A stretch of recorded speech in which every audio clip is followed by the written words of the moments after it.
Alrighty, so this will be the fights that I don't break down individually for the fight night card coming up this weekend. Johnny Walker versus Thiago Santos, Brazilian versus Brazilian, always kind of fun.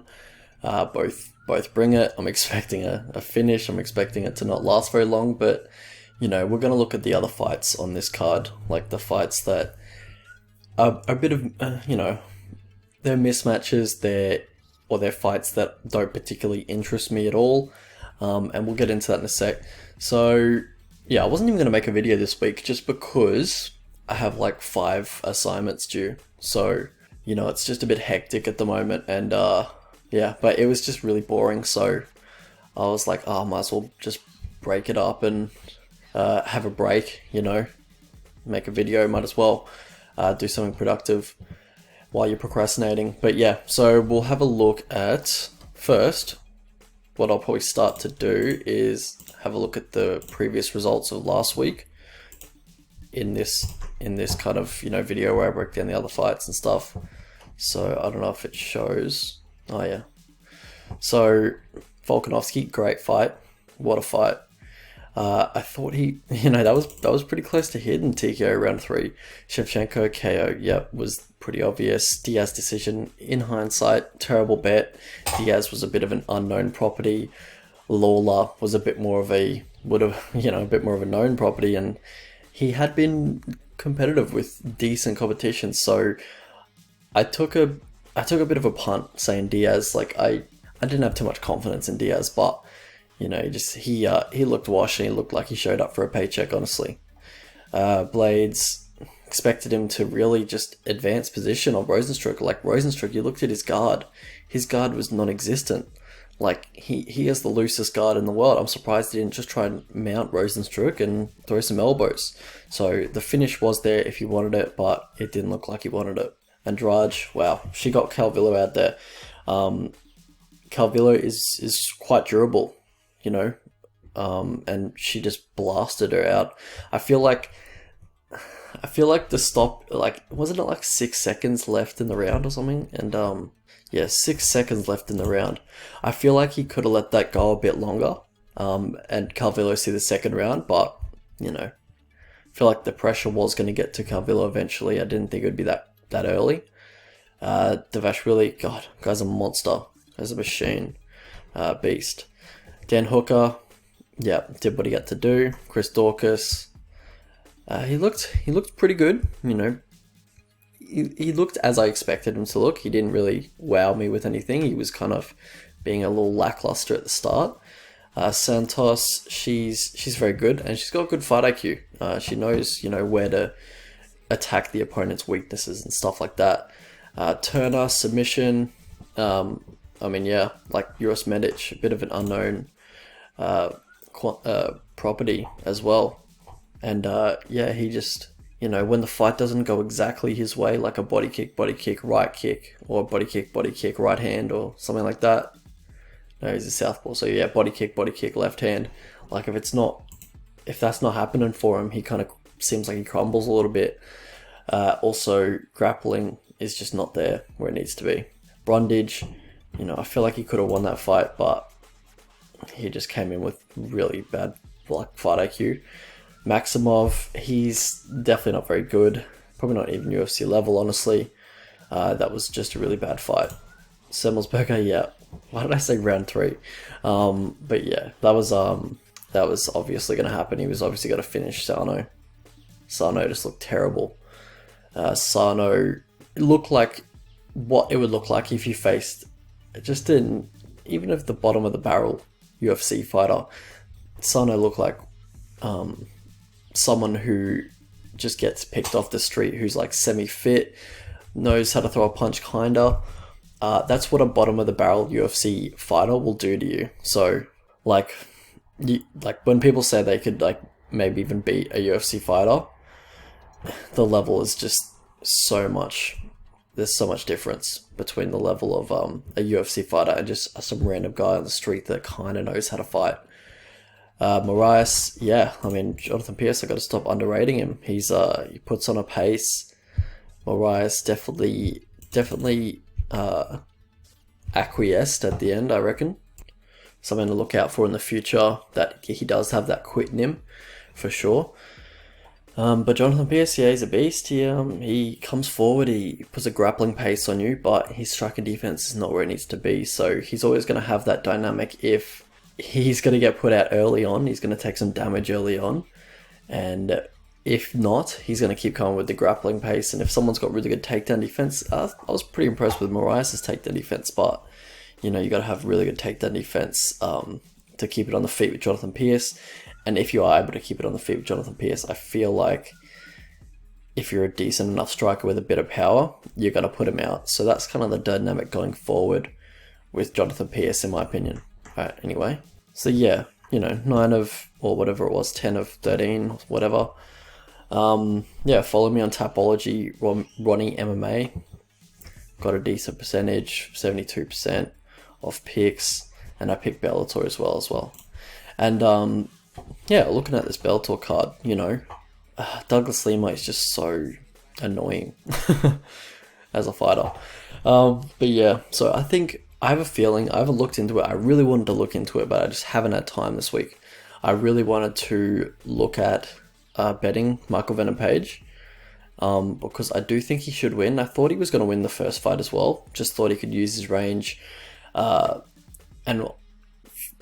from memory, I haven't rewatched the fight, but I think Michael Venom Page was winning the stand-up exchanges. I believe that was the case.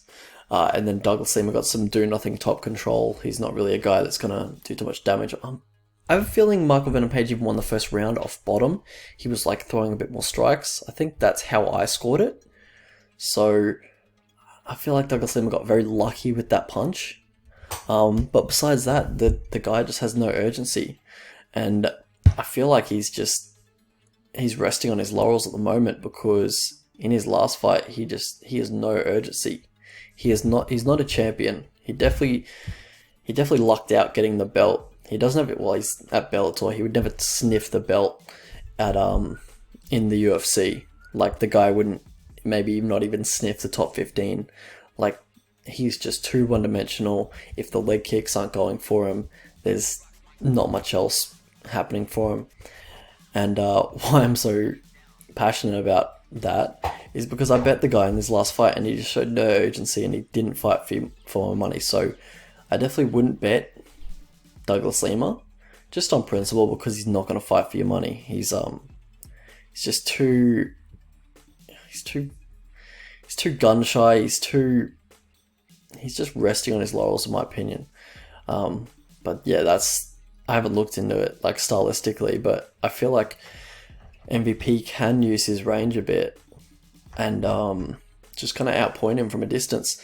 Douglas Lima needs to get the leg kicks going or else he's not going to win. And that's basically every Douglas Lima fight. So yeah, guy wouldn't sniff the top 15 in the UFC. But anyway, we'll get into the UFC fight night. Alright, so what's the first fight we're going to look at? That would be Alexander Hernandez versus Mike Breeden.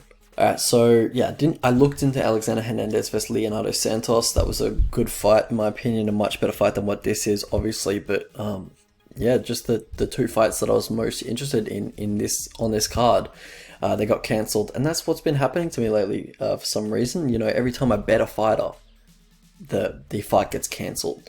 I bet Peter Yan like a few weeks ago. Sterling pulled out. I bet Makhachev against RDA, and RDA pulled out. I bet Hernandez versus what's his name, Leonardo Santos. Just because I think very highly of Leonardo Santos. I think he's very good, very skilled, but the age and the physicality difference was just going to be too much for Alexander Hernandez. And I bet Carlos Diego Ferreira, and that fight got pulled out. I thought he would just absolutely style on Grant Dawson. Probably finishing him. I just thought he would dominate Grant Dawson. I don't think Grant Dawson's very good, and Leonardo Santos nearly beat him, and Leonardo Santos is very old, and his cardio is about one round, and he wasn't even looking very good against Leonardo Santos in the later rounds. So yeah, it is what it is. It's just very frustrating when you put a bet on a fight, when you look into a fight. Not frustrating, but just disheartening, because you put all that effort in, and now there's a backup fight. The odds are just absolutely swollen, and that's normally always the case. And you get shit like this, like a pretty big mismatch in my opinion. Alexander Hernandez versus Mike Breeden. Mike Breeden, he's tough for sure. Give him that. He can take a shot. He might be able to take the shots of Alexander Hernandez, maybe up to a certain point, but he's just very slow. And he's every time Alexander Hernandez has faced someone that's quite a lot slower than him, he's been able to put them out pretty quickly. So I think there's a pretty good chance that Alexander Hernandez does put this guy out pretty quickly, because Hernandez, last time he's faced someone slow, like who was it? Grits is very slow. Hernandez just really put it on him from the get-go, just used his speed from the opening bell. And Beneil Dariush, who is also quite slow on the feet, and we saw what he did to Beneil.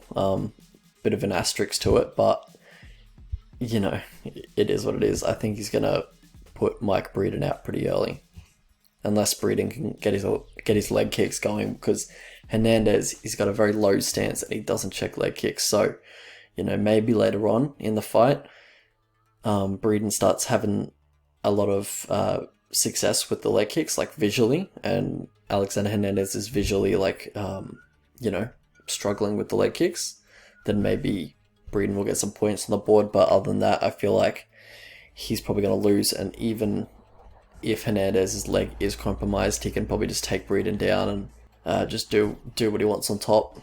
What is the next fight? Oh, this one. So this is probably my least. Let's have a look. Alright, maybe Shanna Young and Stephanie Egger. But besides that, this is my least intriguing fight for me. Because I don't like these two fighters, how they fight. They're primarily lay and pray artists. They like to sit in the opponent's guard and just sit in top position, honestly, and that's where they're content. So yeah, I don't particularly enjoy the style that these guys bring into fights. But yeah, just the mid tier. Like, it's fine if you're very good at it, like an Usman, and you start throwing ground and pound and stuff, and you start posturing up, throwing ground and pound. It's entertaining. But if you're just a mid tier grappler like these guys, and you just both go for lay and pray game plans, it's not very interesting to watch, guys. Sorry, but I wouldn't be surprised if both these guys, because there's no reason why they shouldn't go for takedowns on each other. It's not like two high level Brazilian Jiu-Jitsu black belts who don't want to take it to the ground because it's just kind of awkward. These guys should probably be trying to take each other down. If they just have a terrible striking match for no reason, then that would frustrate me as well. Because if you're gonna be mid tier and be a shitty grappler, then just do that in every fight. Don't not do that when you face the higher ranks of competition or when you face another grappler. Because I don't know, stick to what you're good at. But yeah, if it does end up playing on the feet, both guys have pretty weak chins. Jared Gordon especially, dude has one of the weakest chins I've ever seen. So a innocuous punch for a standing KO wouldn't surprise me. But other than that, I feel like it should go to decision. I don't really care, honestly, so I'll pick, I guess. I'll pick Solecki because I feel like he is the better top game, but snore, like it's going to be a boring fight probably. Yeah. So let's have a look at the betting lines. I forgot to do it for the Hernandez fight. Alright, so hopefully you guys can see that, the numbers and all that kind of stuff. So Hernandez obviously is a very big favourite. I don't want to bet him as a favourite just because he's not that guy who's gonna, unless he gets a round 1 KO, he's probably not gonna 30-25 the guy and represent this money line. Like, he'll 30-27 him, most likely. He'll probably win every round, win every minute, but there's just something about him that he's just kind of flaky, like it's not, I'm not saying he's gonna quit or anything, I'm just saying he's just the mental part of it is like, if the fight's not going exactly the way he wants it to go, he checks out a tiny bit. That's all I'm going to say about that. So, what do we have here? What's Hernandez in round 1? $3. I mean, that's not what I wanted. Maybe Hernandez KO in round 1 if they have that. I mean, it's probably what I'd play. That's just what I'm feeling. That's just like the gut feeling I have is Hernandez KO in round 1 for plus 350. So, but yeah, it's probably best to stay away from this fight. I think it's lying correctly, and yeah. What was the next fight? This one, that's right. From memory, I think Gordon opened as like a huge underdog. Like 250, that was nice. That's nice. Right now, I think it's lying correctly. I think Solecki should be a slight favourite. I mean, I think it does go to decision, but if they decide to strike, I feel like one of them can get put out. Both of them have pretty suspect chins. But yeah, I feel like that's what I'd play if I was to play that fight. Just the goes the distance line. Over 2.5 rounds. You know, nah, probably just the goes the distance. Yep. Yeah, that's about it for that one. Alright, what do we have next? Karol Rosa versus Bethe Correia. Alright, so I think Karol Rosa is just she's just a little bit better everywhere, but also she's not super speedy herself, but she's quicker than Bethe Correia. And Bethe Correia, what she tries to do is tries to counter like everything, but she's just very slow and she just has very bad striking defense. So, you know, it's gonna get by in the women's division because most people don't have too much power, and like realistically, her striking defense is some of the worst I've ever seen, and it really should lose her a lot more fights. But you know, it's not as detrimental to have that bad of striking defense if you compare it to how devastating that attribute can be in men's weight classes, even in quite a similar weight class, like let's say featherweight, like Brian Ortega. Brian Ortega doesn't have great striking defense. We saw him getting beat the fuck up, has like taken a lot of damage just because his striking defense is not very good and his head doesn't move a whole lot. So I think, you know, she's very lucky to be in this division, or else, you know, if she was in another weight class, or if she was, yeah, that's a thing for another day. But yeah, so anyway, I think Rosa either dominates her on the feet or takes her down and dominates her on the mat. Bethe, she's just from a different like generation of women's MMA. Like the skill side of women's MMA has improved exponentially over the past few years, and the game's just kind of passed her by. She still gets by and wins a few fights just on pure toughness and pure grit, but skill for skill, she's just outmatched by a lot of these prospects that she's had to face lately. And I think Rosa's just much better everywhere. She's in much better condition. She's better in every aspect of MMA. We saw what happened when someone was able to take the shots of Karol and continue to walk forward, and that was in the Procopio fight. And I feel like Bethe could do the same thing theoretically, because, you know, if she's able to walk through all the punches and, you know, land a few shots of her own, I don't think she's going to be able to match the volume of Rosa. Rosa's just going to be landing so much more. Procopio made the fight very close because she has very good cardio, and her volume is very good as well, Procopio. But Bethe, her volume's not as good, and her striking defense is worse, much worse than Procopio's. Like, Rosa is there to be hit, so both these guys are going to be landing, but Rosa's going to be hitting much harder, and she's going to be landing a lot more. And that's where I believe Rosa pulls away, just with the volume and the accumulated damage. Alright, let's have a look at the betting lines. Where are they? There. Wow, $5 for Bethe. You know, honestly, that's honestly, I would probably play that $5 for Bethe Correia. Like, if she walks through all the punches, which she's probably going to be able to do, and keeps the forward pressure, you know, has those good visuals there. You know, she's likely going to lose a 30-27, but like maybe each of those rounds will be quite competitive. Maybe a 70-30 for Rosa.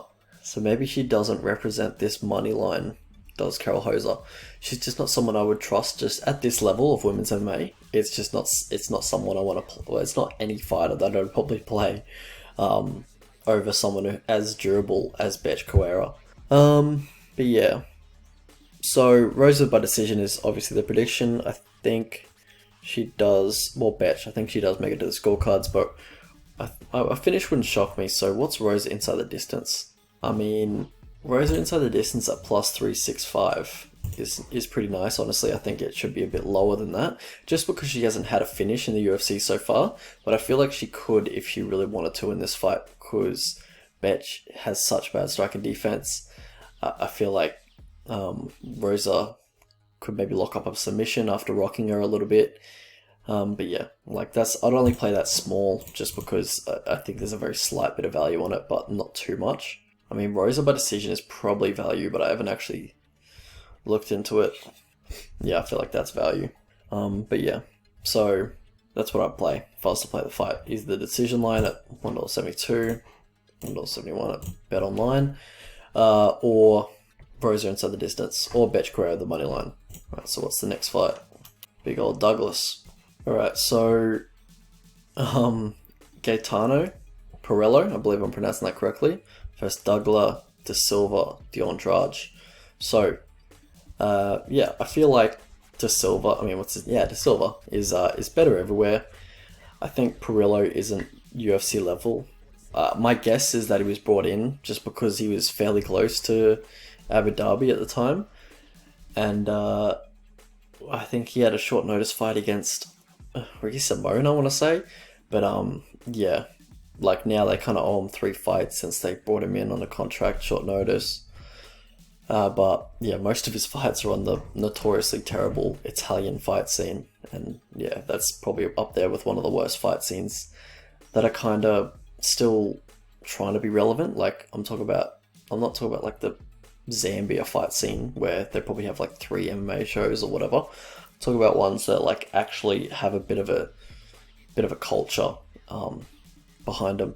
And yeah, I'd put Italian fight scene up there next to the Moldovan fight scene or the Romanian fight scene. But yeah, De Silva, he's only lost to killers. Like you look at his record, it's like losses to Rob Font. Wow, like that's nothing to be ashamed of. Lost to Peter Yan, that's nothing to be ashamed of for sure. And Lorraine Murphy. And I think Zuba Tukagov was his other loss. So, you know, he generally beats everyone that he's supposed to beat. Who's that? Malinvera. That's a good win. That's a great win over Malinvera. It was nearly 4 years ago though. Beat Henan Barao as he was supposed to. Fight was probably a little bit closer than it needed to be. But yeah, he's only lost to killers. He's a decent fighter. He's much better offensively than Pirrello, but also defensively I feel like he's much better. Pirrello striking defense is not very good. I feel like the path for least resistance for Douglas De Silva Andrade is take it to the mat and just, you know, beat up Pirrello. I feel like he could do that if he wants to. I think he should win quite easily, but he's just not someone I want to trust at this price tag at his age, and you know, don't really know where he's at honestly. And just his volume does concern me a little bit. So let's have a look at the odds. I do think he wins by TKO. I do feel like he finishes him, but yeah. So, I mean, the money line, that's unplayable. Either side, I wouldn't play Pirrello at that price either. Why is that? Yeah, it's probably on. Where's Andrade's decision? There we are. 260. I mean, I wanted a bit better. I wanted like $3. But if I was to play anything, it'd be that. Andrade's TKO. Yeah, I mean, the decision line is what I was looking at, so hopefully I can get it better before fight night, but I'd probably put a little bit on 275. I feel like there's a bit of value there, plus 175. Yeah, that's likely what I'm going to do for this one. Alright, let's have a look at the next fight. Shanna Young. Alright, I'll be honest, I haven't even taped this one. I think it was put together pretty short notice, like it seemed to spring up onto the card. But yeah, so I don't think I've ever taped Shanna Young, but I've watched her fights a few times, like just in passing, I guess. I think I watched her Macy Chasson fight, where she got out-grappled by Macy Chasson, which is not the greatest look, because Chasson's takedowns are just horrid. And yeah, I feel like Egger can do the same. I was kind of impressed with Egger's takedown defense, or just like general grappling in the Cortez fight. And I said kind of impressed because I'm not impressed with Cortez either, and I don't think she's a prospect really at all. I don't think she's very good, but I guess I was kind of impressed with that. Yeah, I mean, a bunch of other no fights that I don't know. Miranda Maverick, oh yeah, she lost to her, fair enough. So I guess Miranda Maverick out-grappled her. I feel like Egger can do the same thing. Alpar out-grappled her, wow. Yeah, Alpar is not good, you shouldn't be losing to Alpar. So I feel like Ega can out-grapple Shanna Young, but I have no confidence. I'm just picking it, just basically wiki capping right now. But yeah. Oh wait, what's the odds? God, I hate this. Yeah, Stephanie Ega's sizable, bit of a decent favourite. I have no confidence. I probably won't play that, but yeah, I mean, if I want some action on the fight, I'll probably just play the Ega money line. Her decision line's probably roughly the same as that price. Yeah, I'll probably just go Ega. Oh, I don't know. She could submit her. From the looks of it, looks like Shanna does get finished quite a bit. Yeah, but not really too much interest in that fight. We'll have a look at the next fight, which is these two guys. So Alejandro Pérez versus Johnny Eduardo. So wow, strange booking. I don't hate it though. It just took me by surprise for sure, because I thought Eduardo would have retired by now, and Pérez, yeah, I guess he's been out for a while, so I just kind of forgot about these guys. But yeah, Eduardo's won 3 fights since 2011. Like, that was 10 years ago. And he's only had 7 fights in that period. So the guy's just been super inactive. And he legit looked malnourished and just super old in the Nathaniel Wood fight. So I have no idea how he's going to look now, which is like 3.5 years later. Pérez, he's just not someone I want to lay juice on though. Just a notoriously suspect chin. Never really dominates just because of his counter-striking approach to fights. Which, you know, counter-striker with a suspect chin. Could you name a worse combination of attributes? But yeah, I mean, you got to favour the guy. He's in the prime of his career. He's at a good camp at AKA. He's faced much better competition, and he's facing a 40. I think he's 43. I think Tapology have that wrong, but I think he's 43 years old, and at this division where speed kills, it's quite dangerous to be that old. And he's coming off a 4-year layoff, so he just hasn't been used to the speed, the leg kicks, the everything that these guys have, been doing over the past few years. But I guess neither has Pérez really. But stylistically, when these two fight, it's like if if Eduardo isn't totally washed and he can still take a bit of a punch, like it's probably going to be quite a low volume kickboxing match, as they're both looking to counter. Probably going to be quite a boring fight. Volume is roughly the same. I'd say slight edge to Pérez in volume. Judges might have to, go down the list of criteria to pick a winner. Like octagon control and aggression, that's probably going to go to Eduardo, because he's probably going to be at the front foot. Pérez, he doesn't really, press the issue, Doesn't really Pérez the issue. And knockdown and stuns, probably, like statistically, Eduardo packs a bit more of a punch, but his 43-year-old chin might just like turn off at any point. So, probably, but like historically, it's just so tough to call, because historically, Pérez has a suspect chin and Eduardo has more power. But 43 years old at bantamweight, you got to imagine he's going to get knocked down a few times or stunned a few times. The 43-year-old chin or the 43-year-old brain, it just can't take punches anymore, unless you're made of something really different. But yeah, for the takedowns, which both don't really like mix in a whole lot, I'd probably say Pérez mixes in the wrestling a bit more, because he has excellent anti-grappling. So he's got very good takedown defense. I would say Eduardo's not going to be able to get him down, but Pérez, on the other hand, he is also more reliable to go for takedowns offensively as well.